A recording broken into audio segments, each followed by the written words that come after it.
What's going on, guys? Welcome back to the channel. I'm sure a lot of you are saying the same thing goes for me. Like, yeah, welcome back, bud. Glad you're alive. What the hell's been going on? It has been a busy couple of months. That's all I got to say. It's all good things. Just been sick on and off, been busy. Anytime I've tried to go attempt to actually film a fishing video for you guys, it has gone horribly wrong. One point, dropped my phone in Lake Okeechobee, was without a phone for over a week. Long story. Just been having a big run of somewhat bad luck. It could always be worse, right? Everything's fine, but it's been difficult. So I'm actually off today, but of course my day off, where I was going to go out there and try to film for you guys a little bit on the lake, it's blowing 20 to 25 out of the northwest, and it's 47 degrees right now. So getting out on the lake was just not... didn't sound appealing to me. It's just, I know it's going to be slow. So I got some stuff around the house I'm going to do. And one other thing I think I'm going to do also is I'm going to try and mess with the pond here a little bit. A lot of you guys have been asking about the pond. It is done. There are some fish in there already. But I think I'm going to maybe go try to net some shad. You can see something big just moved right there by Bentley. I don't know, we might go try to net some shad, maybe go catch some bluegill or something to put in there. Just kind of goof around today. I gotta try to figure out a live well situation on how to transport some fish. I'm not sure what's going on here. I don't know if they're burning cane or one of my neighbor's house is on fire. No, they are definitely burning that cane field. I don't know if you guys can see it. This is actually perfect timing. I can't even zoom in. So everyone always asks me kind of why they burn sugarcane here. I don't know if you guys could see back there. There's a work truck, but right there's a tractor setting the cane on fire. So basically what they do is they'll burn the cane. You can see there's just a giant wall of fire on the street right here next to my house. So they'll set the cane on fire, and as it's burning, they'll follow right behind it and basically put it out. And what they're doing is they're actually burning all the leafy material off of the actual cane, so that when they harvest it and bring it to the mill, all that's on it's just the stalk, okay? They don't have to deal with all the leafy material and everything. So you guys can see there's a giant wall of fire next to my house, and then they'll be doing this field right behind my house also. So this is what I mean when you guys get in my boat and I tell you, I'm sorry, my boat's dirty. They've been burning cane because obviously all this ash is going to fall somewhere. And when I say I live in the cane field, I mean we're 70 feet. So there's the wall of fire. So anyway, one thing we're going to do while the yard's probably going to burn down is I put some bass here in the pond. I don't know, over the last couple of weeks, I've been feeding them. I've been putting some shiners in there, all that good stuff. But I kind of made a little bit of a mistake, not really. I ended up catching about a 4-pounder the other day, and it was tagged. It had a little spaghetti tag in it, and I said, I'm going to put this fish in the pond anyway. I'll remove the tag when I get home. Two things about the tag. One, it's $100 if you call it in. And two, I'm just interested to call the number, and I just want to reach out to whatever biologist and FWC or whoever's in charge of that field of work, just to hear about any return calls they've had on other fish that have been called in from Lake Okeechobee. Have they been, were they reported where they've been caught, very far away from where they were originally tagged, or are they staying close? I'm all into that stuff, so I really want to get the number off of the tag and call it in. Long story short, I brought the fish home. I took pictures with Lake, getting ready to put them in the lake, seen here. And when I let the fish go, I saw the spaghetti tag and realized, oh my gosh, I forgot to grab the tag, and Breezy called me an idiot. And, so that's been 3 weeks now. So basically, before we go, I figured it'd be maybe a funny video of me trying to recapture that 4-pound fish and remove the tag. So that's what we're going to do. Moose!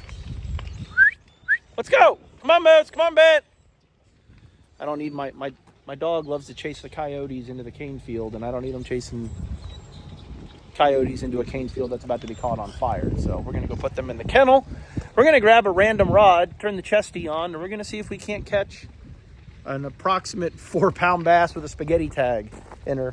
And then I guess we'll go mess with some other pond stuff. So here we go. Please excuse my absolute disaster of a garage. There's crap everywhere. I was going to originally clean this out today, but it can wait, right? We'll do it this weekend. But first thing we're gonna do is we need a bait to catch one of these guys on. It's freezing out, so I don't really want something top water. This should be my yep. This is what I'm thinking. So I've been feeding these guys minnows and domestic shiners and stuff. So this little guy right here will work perfect. The only problem is I don't think I have any of the hooks that fit this right, but I do have one for the bigger one, and I think we're just gonna roll with it. Then we're just gonna have some fun, and we're gonna use the little ultralight. Break out some 4-pound braid. All right, so this looks really goofy because this hook is way too big for this bait, but we're gonna try and make it work. And for any of you wondering, this bait is it's made by a company called No Live Bait Needed. A couple buddies of mine, I grew up fishing with them. And basically all this is a very realistic looking fluke style bait. And it's designed for snook and tarpon and stuff, but it works great for bass. And you know, one of the reasons I use it and carry it for bass in the boat on the lake is if you ever encounter very pressured schooling fish, when they're really feeding on shad and things, you know, obviously when they're really schooling and they're fresh fish, you could throw a fluke, it don't matter, they'll eat anything that you put in front of them. But when they get pressured, they get a little picky, and this guy looks a little bit more realistic and will get you a few extra bites. So we got some 4-pound braid on here, some I don't know, 8-pound leader, and let's see what we catch in the old pond. You guys could probably see I've got some cattails and whatnot planted out here, and they seem like they're starting to take root. But you could also see the water line here is up. I mean, the water table is down right now. So either way, water looks good. Let's see what we capture in here. I totally just realized I forgot my cutters up there in case I do catch the fish. I need to cut the tag out, but we'll figure that out. Looks good. Bait looks good. The water's freezing, I'm sure, so I'm not sure how active they'll be, but let's see. The first cast will go here by the stump. Ooh, that's what I'm talking about. Oh, we got it out.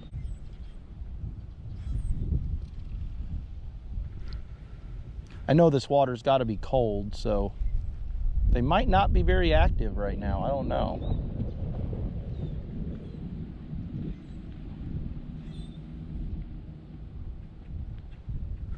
Oh!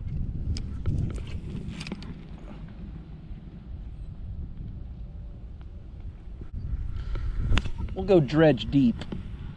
Throw it out there in the deep water. So I've put a couple of catfish in here, a few bluegill. I plan on actually going... Oh, are we on? No.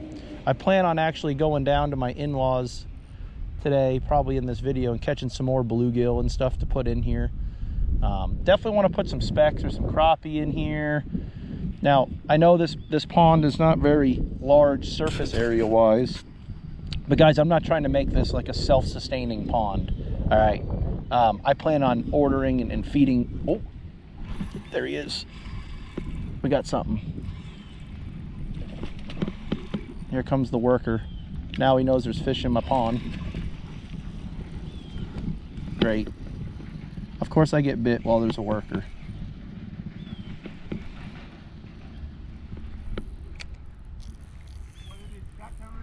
Yeah.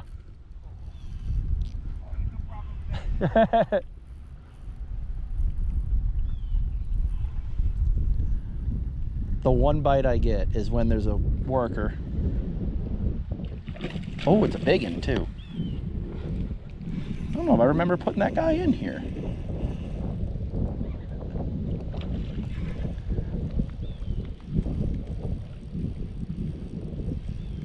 They're strong, man. I gotta put some no trespassing signs out or something, but healthy fish. I've been feeding the crap out of these guys, and you can tell they are full. The water looks good, and the cool thing is, because of all this material down here we've dug so deep, the water's got like a reservoir color to it. And you can tell on the fish, this does not look like a Lake Okeechobee bass, but it is. That's a stud. I don't even know if I had a couple of friends put some fish in here too. I don't know if I put that one in there, but that's a donk. Look how healthy they look. This is the first time I've actually fished the pond, so it's good just to get a good look at them. That's a 5-pounder. All right, buddy. Thank you for playing. Just go ahead and let this girl go. There she goes. All right. Well, that's a good sign either way. We got a fish. You guys can see they really got this cane field burning now. You could probably hear it blowing right towards the house. Good thing I'm not pressure cleaning today, because it's going right in my garage. All right, we got a fish. See if we can catch, we got to catch the tagged fish.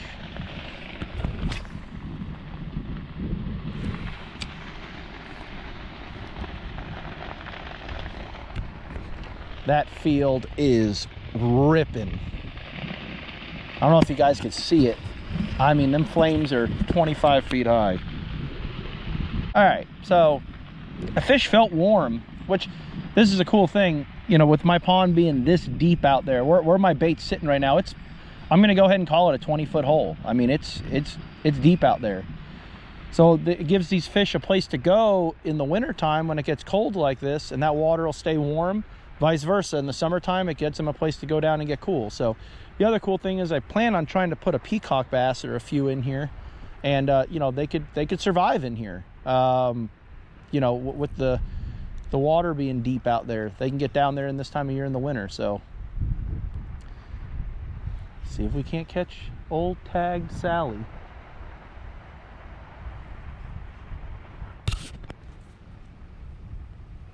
Oh, there he is. They're eating it, just dead sticking it. Let's see what we got. That's not her, I don't think. Oh, little guy. Healthy though. I really don't like catching them because I don't want them to think they're going to be getting caught, but yeah, these don't even look like Okeechobee bass because of the water. They're in this deep water. Come here, come here, come here, come here, come here. Wow. There we go. Going around, right? They are fat and healthy. That water, their fish are very warm, so this water temp hasn't dropped yet, which is good, but pretty little girl. There he goes. All right. Well, that's 2 fish I've caught. And all of them, this is a good way for me to check the fish too. I mean, I've been feeding them, been pouring the minnows and the shiners to them, but I haven't actually came out here and really fished yet. So just to see what condition they're in. But they look healthy as can be, those 2 at least. So hopefully my tagged fish is still in here alive. I don't know. Great. Oh, I'm on too. It's a little guy. We're gonna, oh, here we go. Why do I only get bit when someone's sitting right there? I've had people, some of these guys ask me, are you putting fish in there? And I told them no, it's just to increase the property value. He's gonna go back to work and tell all his friends. That guy was lying. I've watched him catch 2. I don't know what this guy's doing.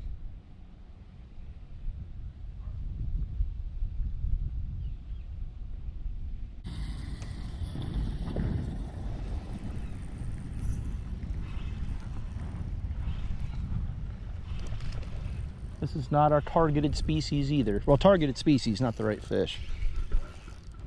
I think she was bigger than this. Little guy. God, they're all healthy and could be though. They don't, look how light colored they are because of this water. I think it's neat. I've put a, now Look how fat that guy is. Now, anyone who has a pond will tell you that they say you want to get rid of all the fish this big because they're gonna, that's more competition for your big fish. But I'm not trying to grow a trophy pond here. I just want some little fish in here so I could mess with them, feed them, and when Lake gets a little older, he can walk out here and possibly catch a few. But right here we got a shallow shelf here, like a beach, and then it drops down into the deal. So they might be, with this front, they might be staging, so we're gonna try right here.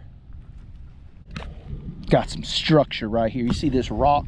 Perfect place for one to pull up on the bed, All right, this isn't panning out. We got to make a move, make a run. We're gonna make a run to the east side of the lake. Ooh, I just saw a bluegill or something right there.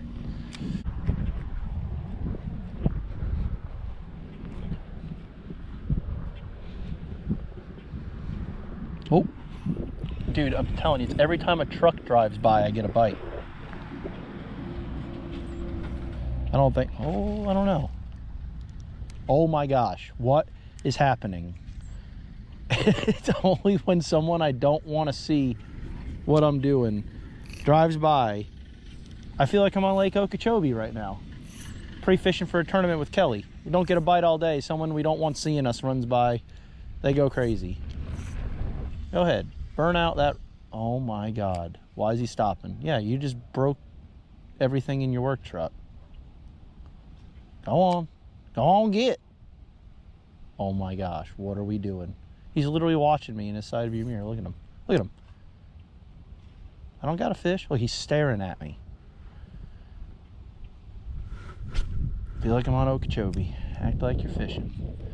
Wiggle your worm. Throwing a shaky head out here, nothing to see. Tip wrap. He's still watching. He's just turning around staring at me. Go on, get.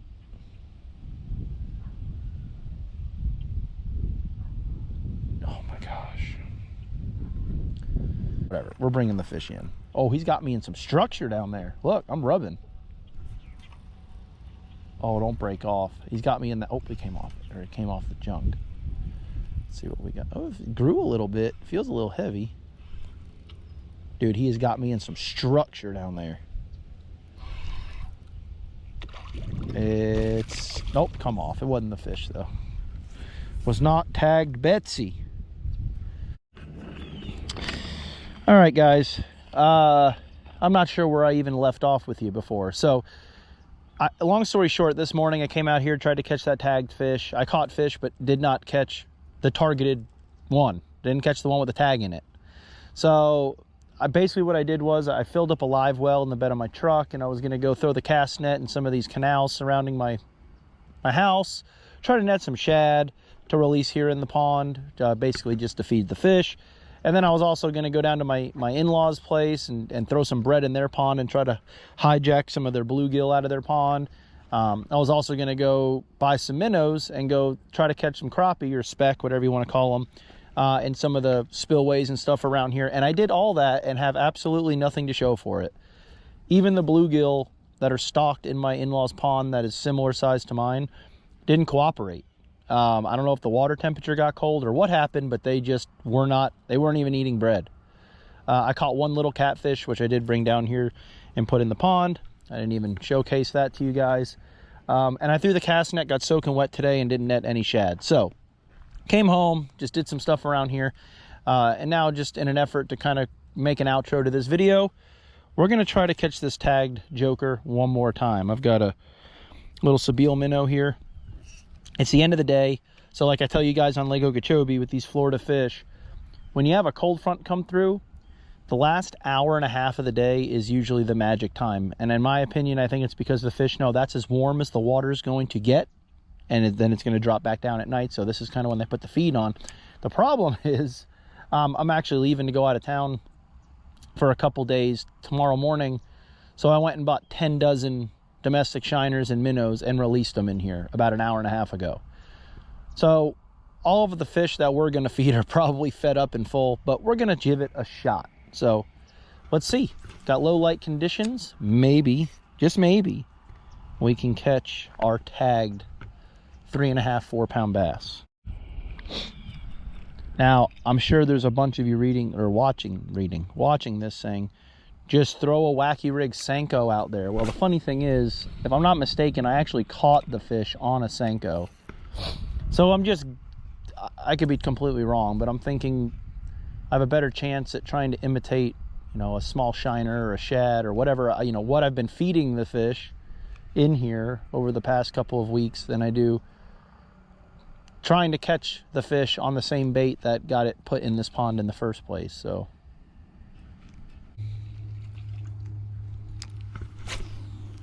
throw this thing all the way across the pond. I think I already told you guys what I'm using. This is a 1,000 size reel. I've got a 4 pound braid on here and a little piece of 8 pound fluorocarbon on there. Any of you guys that don't have a decent little ultralight setup, like a 1,000, do yourselves a favor if you live in South Florida and just go pick one up. Don't buy something super cheap. Just get something middle of the road, or you can even, you know, you can spend an arm and a leg on it if you want. But the one reason I'm telling you don't buy anything super cheap, here's the deal. I've got a ton of 1,000 size combos. I use them for everything. Peacock bass, those small tarpon that I target in some of the waterways down here. If I go oh, hold on, we're tight.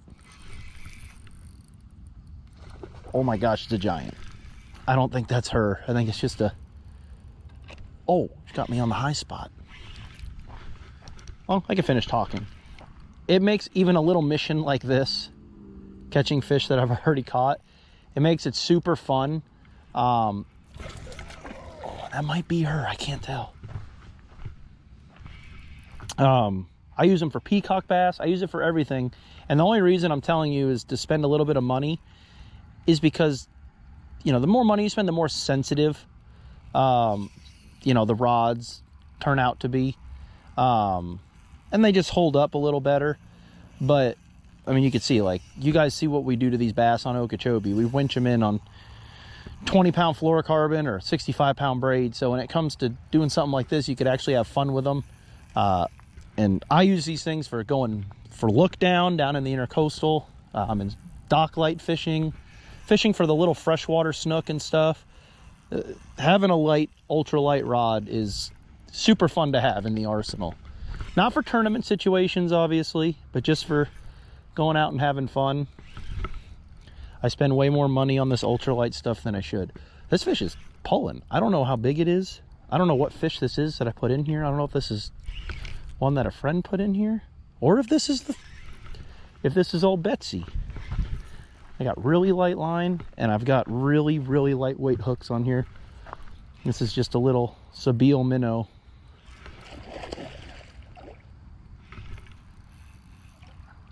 I don't see a tag. It almost looks like the one we caught this morning. I have no idea. It might be the one. It might be the same fish we caught this morning. I really don't know. She caught that Sabile minnow, boy. I don't know. I don't know if that's the same fish or not. If it is, that's crazy. I don't remember how many of these I've put in here.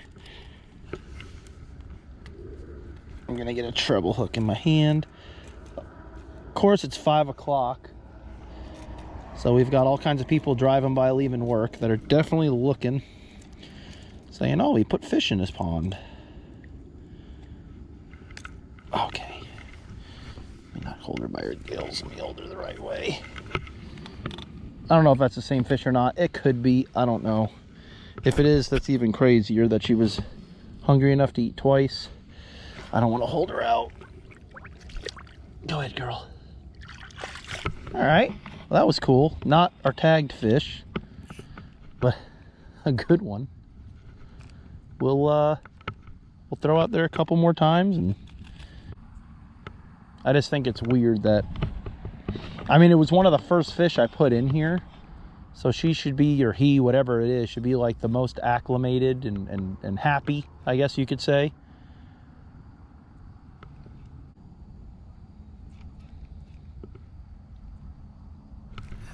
There is something. All right, we're tight. Ooh, it's a good one. I know this line is frayed as can be. I don't know. I didn't see a spaghetti tag. And get me in that stump. I know it. Get out of there.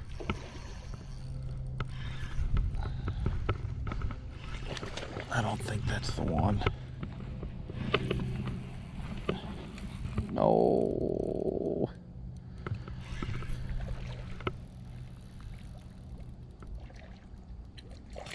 Oh boy, she's got it choked though. Nope. That's not her because it was on. Oh no, wait. Is it? Nope. Yep, that's it. No freaking way. Oh, it's gonna hook me though. There it is. Holy crap. That's crazy. All right. Did it come out? There we go. Okay. Let's do this really quick. Let's wash her off. So there's the tag. You can see it's been in there for a while, but that's kind of how she looked when I caught her. Remember, she was kind of beat up. Run up here to the truck.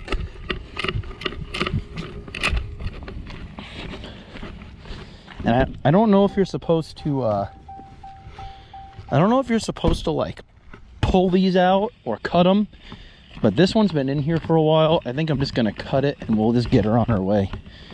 Said she was 4 pounds. I think I was big eyeing her. She's about 3.5, but